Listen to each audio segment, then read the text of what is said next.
Eu acho que a gente não precisa discutir mais a importância da descarbonização, em função das mudanças climáticas. A única coisa é que, muitas vezes, as pessoas, que não sabem exatamente o que está acontecendo nesse aspecto, elas discutem a urgência das mudanças, a urgência das estratégias para resolver a questão das mudanças. E é uma discussão importante. Por quê? Por mais que a gente perceba a urgência e a preemência das mudanças, ela envolve investimentos.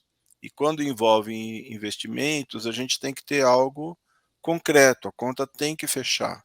Então, de um lado, a sociedade em geral, a humanidade, demorou para perceber essa urgência.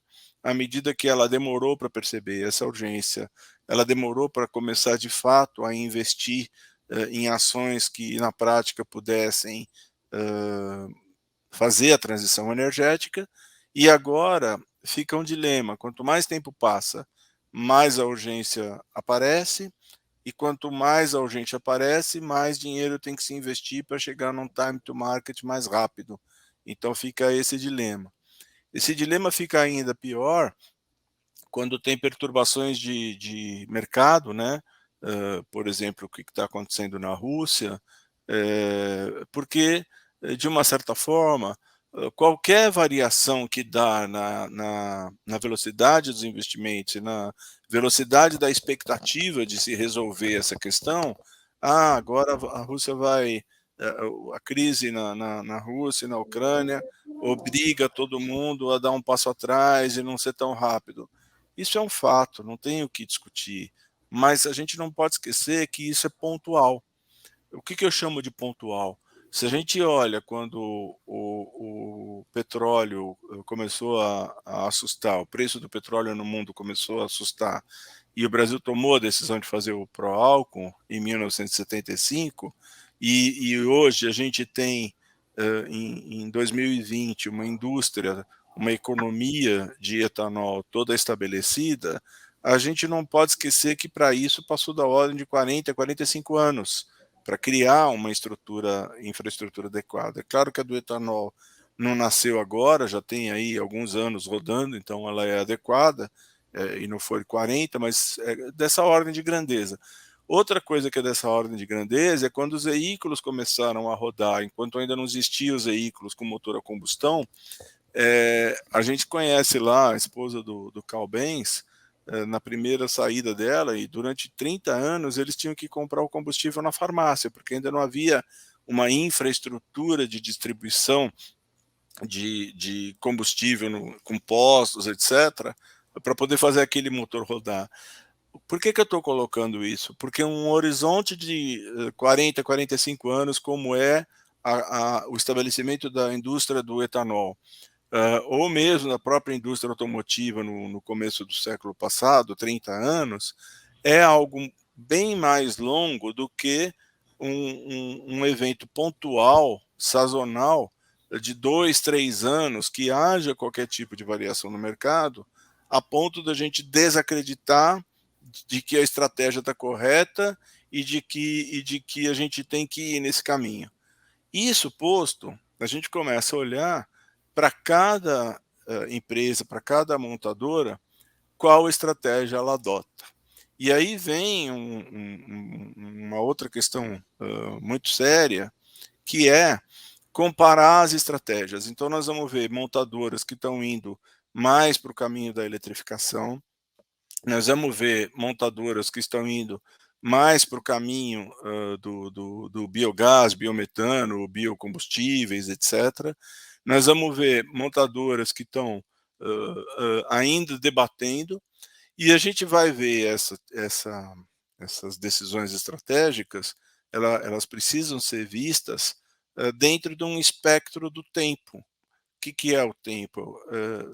Como eu já falei, 30, 40 anos. Então, uma transição energética começa durante aí os 3 a 5 primeiros anos, às vezes com uma estratégia ponte, uma estratégia intermediária, de modo a chegar em 10, 20, 30 anos, definitivamente no net zero, em tudo que precisa acontecer. Se a gente olha isso, a gente começa a olhar para as estratégias das montadoras de uma forma diferente. É uma questão que não vai só naquilo que a gente olha, no caso aqui, por exemplo, numa IAA, mas a gente olha o que vem se construindo ao longo de décadas, o que vem se construindo na cadeia de fornecedores, o que vem se construindo enquanto infraestrutura para o mercado poder usar uma nova tecnologia. E isso tudo é muito complexo, vai muito além da estratégia de uma única montadora ou de um único mercado. Vamos ser mais específico, vamos começar falando de eletrificação. A primeira coisa que a gente precisa entender é que torque na roda, né, potência para puxar uma carga, ela tem tradicionalmente, hoje em dia, no mercado e no mundo, duas possíveis fontes. Ou é um combustível na linha de uma máquina térmica, que é um motor a explosão, ou é um motor elétrico. E isso não é de hoje, não. Isso já tem tecnologia existente aí para tudo isso há 100, 120 anos, 130 anos que tem essas duas disponibilidades. Em termos da máquina térmica motor a combustão, como tem muito investimento e século, né, de trabalho em cima disso, é uma tecnologia que já está muito madura e também no seu limite de oferta do que ela pode trazer como resultado para uma descarbonização. A eletrificação não, a eletrificação tem assim, ela tradicionalmente ela teve menos investimento, ela foi menos realidade de mercado e o aprendizado em cima dela, ele ainda está com um horizonte enorme pela frente. Vamos entender eletrificação, ou seja, torque na roda a partir de um motor elétrico como algo extremamente amplo. Se a gente faz um paralelo com o carro de passeio, nós vamos ter a possibilidade desse torque oriundo do motor elétrico vir puramente de uma bateria, nós vamos ter aí um plug-in, 100% a bateria, depois nós vamos ter a possibilidade de uma hibridização leve, uma hibridização média, uma hibridização mais forte, até a possibilidade da gente ter um motor elétrico propulsionado a célula combustível. O que significa isso que eu estou falando? Que a gente olha para o veículo a fuel cell, a célula a combustível, e acha que ele é um elemento isolado no processo de eletrificação. Não, ele é um motor elétrico onde a fonte de energia não precisa ser uma bateria ou uma transformação num motor híbrido que tem uma máquina térmica junto, um motor a combustão junto, mas a fonte da energia elétrica vem a partir de uma pilha de hidrogênio, uma célula combustível, que é um fenômeno bastante conhecido. Por que eu gosto de colocar isso dessa forma? Porque às vezes as pessoas olham como para a célula combustível como uma outra tecnologia.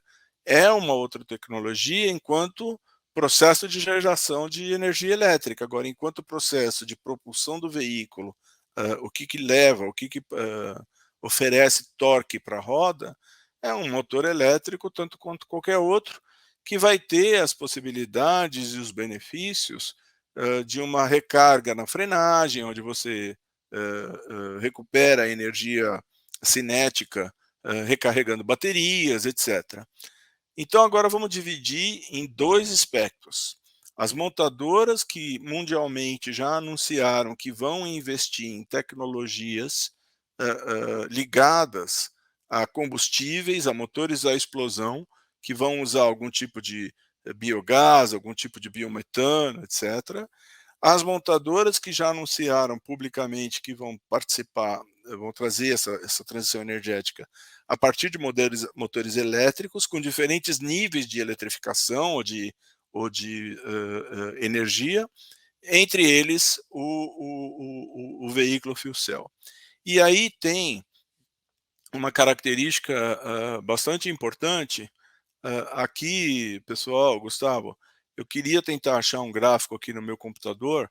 Isso aqui é um esquema, né, um resumo esquemático que está no documento da IRENA, né, que é a Agência Internacional de Energia Renovável, né? É esse documento aqui, Making the Breakthrough, fazendo a transformação, fazendo a passagem, né? E a gente vai discutir aqui, basicamente, o hidrogênio. Só quero contextualizar esse limite aqui primeiro, para depois passar para o outro gráfico, que está ligado à origem da energia elétrica a partir de uma produção de qualquer fonte renovável. Como isso aqui é europeu, por exemplo, uma hidrelétrica no grid, que também é renovável, não aparece aqui, mas não faz mal, a transformação, o transporte do hidrogênio, o uso nas diferentes indústrias com foco para o transporte, né? Também tem aí a indústria petroquímica, a indústria química, a indústria do aço, as refinarias, o aquecimento das casas e a geração de energia, mas o nosso foco é transporte. Agora, a parte interessante, eu mudei aqui de gráfico, agora estou no gráfico no slide 13, né? A parte interessante é que a gente vai ver uma baixa prioridade, está aqui, ó, low priority no uso de aquecimento residencial, e aí a gente vai ver aqui um aumento no transporte, com uma certa curiosidade aqui, ó, veículos urbanos, veículos regionais. O que significa isso?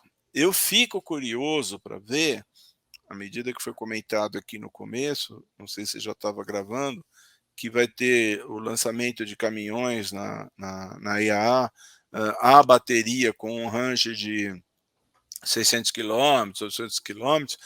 Eu fico curioso para ver exatamente como é que vai ser esse conceito. Por quê? Quando o pessoal fala em hidrogênio para média carga ou para alta carga, e aqui eu estou falando desde o caminhão pesado, navio e do trem, não é por amor ou por paixão ou por ser fã de um veículo a célula combustível. É porque tecnicamente aqui começa a ter uma limitação. Qual que é a limitação? Quando você precisa de maior carga, menor tara e maior distância, as baterias começam a ficar limitadas para oferecer a energia elétrica. E a célula combustível começa a trazer uma vantagem. Por quê? Porque você vai ter, primeiro, o peso próprio da bateria prejudicando na carga líquida. Você vai ter a limitação de fornecimento de energia limitando a distância de rodagem. E você vai ter o tempo de recarga da bateria definindo quanto tempo que o veículo precisa ficar parado.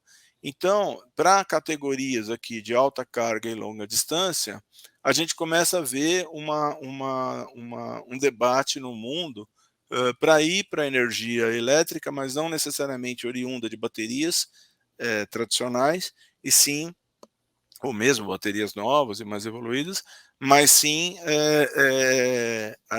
a célula de combustível. Então, esse tipo de espectro me causa muita curiosidade ver quem vai desenvolver o quê, né? E como. Eu acho que para esse gráfico ficar completo, a última informação que eu quero dar, que vem do Hydrogen Roadmap da Europa, ele é um gráfico um pouquinho mais difícil de interpretar, mas ele tem aqui, nesse LED aqui, nesse painel, no canto esquerdo, as baterias, os veículos elétricos a bateria. E no canto direito, os veículos elétricos a fuel cell. E a gente vai ver aqui, como eu acabei de explicar, que navios, grandes aviões, vocês vão ver aqui que de cima para baixo, tem uma tendência maior para fuel cell, para célula combustível, quanto maior é a carga. E na distribuição regional ou nos veículos de última milha, etc., Esse LEDzinho aqui está mais para a esquerda, ou seja, é uma tendência maior para as baterias.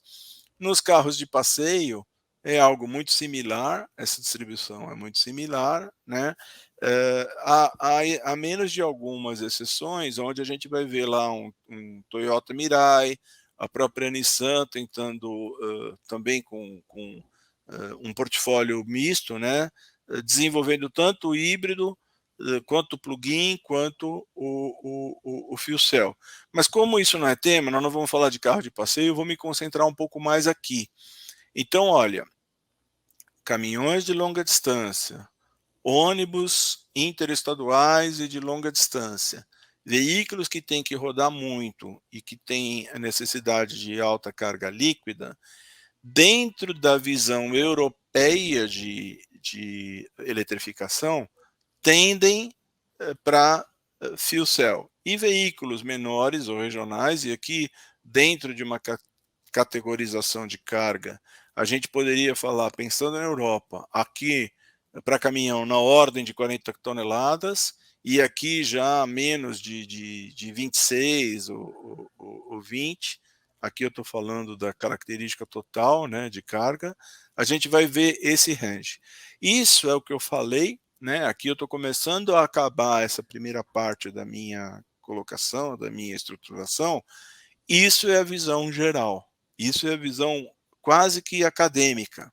O que nós vamos começar a discutir agora é qual é a estratégia de cada montadora em cima desta visão, ao longo do tempo e por mercado, e para cada mercado. Beleza? Ficou claro? Perfeito.